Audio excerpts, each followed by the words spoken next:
আসসালামু আলাইকুম। Hello lovely ভিউজার্স, দেশ ও দেশের বাইরে সবাইকে আত্মুর কুকিং স্টুডিওতে স্বাগতম। আজকে নিয়ে এসেছি আপনাদের কুরবানি ঈদ পরে অনেক দিন পর একটা গরুর মাংসের রেসিপি। সো দেখতেই থাকুন কি কি লাগছে আর কি করছি। আমি আজকে তৈরি করছি গরুর মাংস দিয়ে ঝাল আলু দিয়ে গরুর মাংস বোনা। সো দেখতেই থাকুন। সবাই তো কম বেশি করে থাকেন, কিন্তু এই ট্রিক্সটা একটু অন্যরকম আর টেস্টটা একটু অন্যরকম আছে। সো ভিডিওটা শুরু থেকে শেষ পর্যন্ত দেখবেন।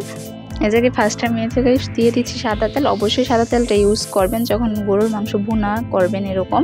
আর যখন বিরিয়ানি তেহেরি সে জায়গায় তো অবশ্যই সরিষার তেলটা ইউজ করবেন, তাহলে টেস্টটা ভালো লাগে। আর এই জায়গায় আমি একটু কালারের জন্য নুন আর দিয়ে দিচ্ছি হলুদ, প্রায় হাফ চা চামচের থেকেও কম দিয়েছি। দিয়ে খুব ভালোভাবে একটু ভেজে নিচ্ছি। প্রায় 70% কুক হলে এগুলো আমি নামিয়ে ফেলবো, কারণ পরে তো আবার কুক হবে। তার জন্য এত বেশি কুক না হলেও প্রবলেম নেই, খালি একটু কালার আসলেই হয়। আর আমার ভিডিওতে যদি ভয়েসে কোনো ধরনের প্রবলেম হয়ে থাকে তাহলে অসংখ্য দুঃখিত। আর ভিডিওতে যদি কোনো ভুল ত্রুটি পান তাহলে ক্ষমার দৃষ্টিতে দেখবেন। আর আস্তে আস্তে কিন্তু দেখতেই পাচ্ছেন কত সুন্দর কালার এসে পড়েছে। জাস্ট একটা কালার আসলেই হবে, পরবর্তীতে আবার তো গোশতের সাথে রান্নাই হবে, তখন ভালোভাবে সিদ্ধ হয়ে যাবে। আর যারা নতুন রাঁধুনি আছেন তারা তো সবসময় নতুন কিছু ট্রাই করতেই চান, তাহলে মাস্ট বি এটা ট্রাই করে দেখবেন আর কমেন্টে জানাবেন। আর অবশ্যই আপনাদের কাছে রিকোয়েস্ট রইল, একবার হলেও ট্রাই করে আমার কমেন্টে জানাবেন। আর কে কোথার থেকে দেখছেন তাও বলবেন, আর নেক্সট কি ভিডিও চান তাও কমেন্টে জানাবেন। আর আপনারা যদি আমাকে একটু সাপোর্ট করেন, সেই সাপোর্টে কিন্তু আমি নতুন ভিডিও দিতে উৎসাহ পাই, আর নতুন কিছু তৈরি করে নিয়ে আসতে উৎসাহ পাই। আমার অনেক ভুল ত্রুটি ছিল, কিন্তু আপনারা সেই ভুল ত্রুটি আস্তে আস্তে দেখিয়ে দেওয়ার কারণে আমি প্রায় কিছুটা পরিমাণ সংশোধন করেছি। ইনশাল্লাহ আশা করব আপনারা পাশে থাকলে আমি সব কিছুই সংশোধন করে ফেলবো। আর এখন কিন্তু এটা খুব ভালোভাবে ভাজা হয়ে গেছে। সরি, বলতেই ভুলে গিয়েছি, অবশ্যই চুলার আঁচটা মিডিয়াম টু লোয়ে থাকবে। আর সব রান্নায় ট্রাই করবেন মিডিয়াম টু লো দিয়েই করতে, তাহলে ভালোভাবে রান্নাটা হয়ে থাকে। এখন আমি একটা ভালোভাবে চিমটা দিয়ে তুলে নিচ্ছি সবগুলো।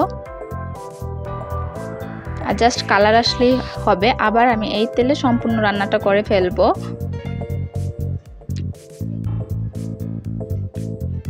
আর এই আলু দিয়ে গোশে ভুনার A to Z সব কিছু এই ভিডিওতে দেওয়া আছে। সো একটু স্কিপ না করে শুরু থেকে শেষ পর্যন্ত এরকম করে ট্রাই করে ফেলবেন, দেখবেন আমার মতোই হবে। অনেকে বলতে পারেন যে ট্রাই করছি হয়নি, কিন্তু তার জন্য বলবো ভিডিওটা শুরু থেকে শেষ পর্যন্ত দেখে একটু সময় লাগবে, বাট যেহেতু খাবার জিনিস একটু সময় লাগলেও প্রবলেম নেই, ভালোভাবে দেখে তারপরে তৈরি করে ফেলুন। এই জায়গায় আমি দিয়ে দিচ্ছি যেই মশলাগুলো আছে। তেজপাতা দিয়েছি, কালো এলাচ দিয়েছি 2টা, আর দিয়েছি দারচিনি। এই জায়গায় আজকে আমি সাদা এলাচটা ইউজ করিনি, সম্পূর্ণ আজকে কালো এলাচ দিয়েই করছি। আর দিয়েছি একটা স্টার মশলা এটা। আর অবশ্যই মশলাগুলো আগে দিবেন পেঁয়াজ কুচি দেওয়ার আগে, কারণ এটার যে অ্যারোমাটা আসে এটা ভাজতে বের হয়ে যায়। আর কালারটাও খুব সুন্দর হয়। আর দেখতেই পাচ্ছেন কালারটা কিন্তু এসে পড়েছে। এই পর্যায়ে আমি যেগুলো বাটা মশলাগুলো ছিল সেগুলো দিয়ে দিচ্ছি। আমি আজকে সম্পূর্ণ রান্নাটাই পেঁয়াজ পেস্ট দিয়ে করব, আপনারা চাইলে পেঁয়াজ কুচিও দিতে পারেন। এই জায়গায় আমি প্রায় 1 কাপের মতো পেঁয়াজ পেস্ট দিয়েছি। আর সবচেয়ে মূল যে আকর্ষণীয় গরুর গোশতটা টেস্টফুল করে সেটাই হচ্ছে এই পেঁয়াজ বাটাটা। যত বেশি পেঁয়াজ বাটা দিয়ে করবেন তত বেশি মজা হবে। এই জায়গায় আমি হাফ চামচ করে রসুন বাটা আদা বাটা দিয়ে দিচ্ছি। আবার অনেকে বলতে পারেন পেঁয়াজ কুচি দিয়ে করলে হ্যাঁ করা যাবে, বাট এরকম টেস্ট আসবে না। মানে যখন নাকি ইনস্ট্যান্ট হাতের কাছে থাকবে না তখন করে ফেলতে পারেন, কিন্তু গরুর মাংসের মেন অ্যাট্রাকটিভটাই হচ্ছে এই পেঁয়াজ বাটাটা দিয়ে করলে গ্রেভিটা অনেক মজা হয়ে থাকে। আর এই জায়গায় আমি দিয়ে দিচ্ছি বাদাম বাটা প্রায় 1 চা চামচের মতো, দিয়ে খুব ভালোভাবে মিশিয়ে নিচ্ছি। আর বাচ্চা থেকে শুরু করে সবাই কিন্তু কম বেশি এই গোশতের আইটেমগুলো খেয়ে থাকে। সো এইভাবে যদি একবার ট্রাই করে দেখেন তাহলে দেখবেন যারা পছন্দ করে না তারাও খুব সুন্দরভাবে খেয়ে ফেলবে। এখন আমার গ্রেভিটা তৈরি হয়েছে, এখন আমি গুঁড়া মশলাগুলো দিয়ে দেব। এই জায়গায় আমি পর্যাপ্ত নুন দিয়ে দিচ্ছি, ধনিয়া গুঁড়া দিয়ে দিচ্ছি 1 চামচের মতো। আর এই জায়গায় দিয়ে দিচ্ছি হলুদ গুঁড়া প্রায় হাফ চা চামচের মতো। আর দিয়ে দিচ্ছি মরিচের গুঁড়া 2 চামচের মতো। এটা স্বাদ অনুযায়ী, অনেকে ঝাল কম খান ঝাল বেশি খান, কিন্তু গরুর মাংস একটু ঝাল না হলে ভালো লাগে না।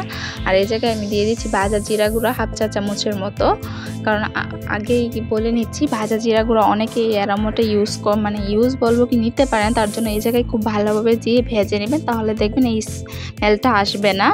কারণ অনেকেই বলেন আপু এই জিরা গুঁড়া দেওয়ার কারণে অনেকে খেতে পারে না, তাদের জন্য বলে দিচ্ছি। এখন আমি স্বাভাবিক তাপমাত্রার পানি দিয়ে দিচ্ছি, এখন দিয়ে খুব ভালোভাবে মিশিয়ে নিচ্ছি।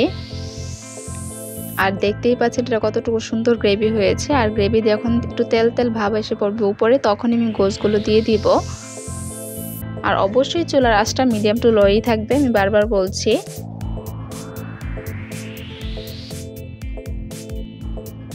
এখন আমি আলু বোরখা দিয়ে দিচ্ছি। আলু বোরখাগুলো এই জায়গায় দিলে এটা খুবই ভালো লাগে আর একটু সফট সফট হয়ে যায়। আর আলু বোরখার যেই ফ্লেভারটাও সেটাও চলে আসে। এই জায়গায় আমি 5টা আলু বোরখা ইউজ করছি। এটা দেওয়ার কারণে কিন্তু গোশগুলো আরও বেশি টেস্টফুল হয়ে যায়। এখন আমি এই জায়গায় প্রায় 1.5 কেজি গোশ হাড়সহ, হাড় ছাড়াও আছে, আবার কিছু চর্বিও আছে, সবগুলোই দিয়ে দিচ্ছি। সলিড গোশ না, আমি সব গোশটাই ইউজ করেছি। দিয়ে খুব ভালোভাবে এটা এই কষানোর মধ্যেই বেছে নেব, কারণ এই গোশ থেকে এক্সট্রা একটা পানি আসবে, এটা দিয়ে কিছুটা সিদ্ধ হয়ে যাবে। এই জায়গায় আমি গুঁড়া দুধ দিয়ে দিচ্ছি। আপনারা চাইলে গুঁড়া দুধের পরিবর্তে টক দই বা মাওয়াটাও ইউজ করতে পারেন, হাতের কাছে যেটা থাকবে সেটা ইউজ করতে পারেন। এখন দিয়ে খুব ভালোভাবে মিশিয়ে নিচ্ছি। আর অবশ্যই টক দই দিলে টক দইটা খুব ভালোভাবে ফেটে নেবেন।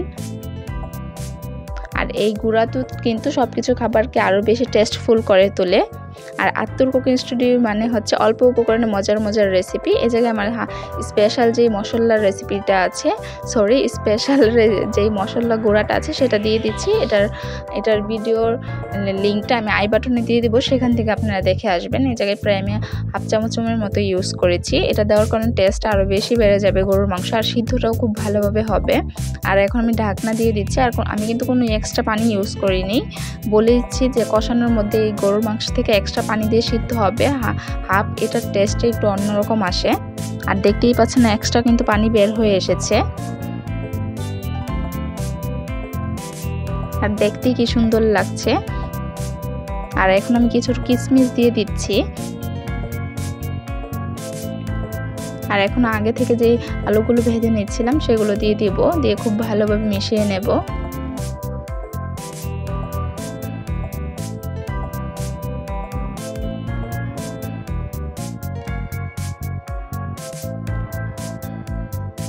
এখন এইগুলো কিছুক্ষণের জন্য ভাজা ভাজা হতে দিব এই পানিতেই। তারপরে আমি এক্সট্রা এই জায়গায় পানি দিয়ে, অবশ্যই এই জায়গায় কিন্তু গরম পানিটা ইউজ করবেন, কুসুম কুসুম গরম পানি।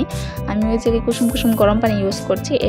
এটার কারণ বলতে পারেন কেন। গরম পানি দিলে আমাদের যেটা নাকি 1 ঘন্টাতে লাগবে যেটা রান্না করতে, সেটা আধা ঘন্টায় করে ফেলতে পারবেন। আর গোশগুলো খুব ভালোভাবে সফট হয়ে যাবে, আর খেতেও খুব টেস্ট হয়ে থাকে। কারণ গরুর গোশত যদি নরমই না হয় তাহলে এটা খেয়ে কি শান্তি পাওয়া যায় বলেন? আমি জানি না আপনারা কি রিকমেন্ডস করেন, কিন্তু আমার মনে হয় গরুর গোশত যত বেশি সফট হবে তত বেশি মজা লাগবে।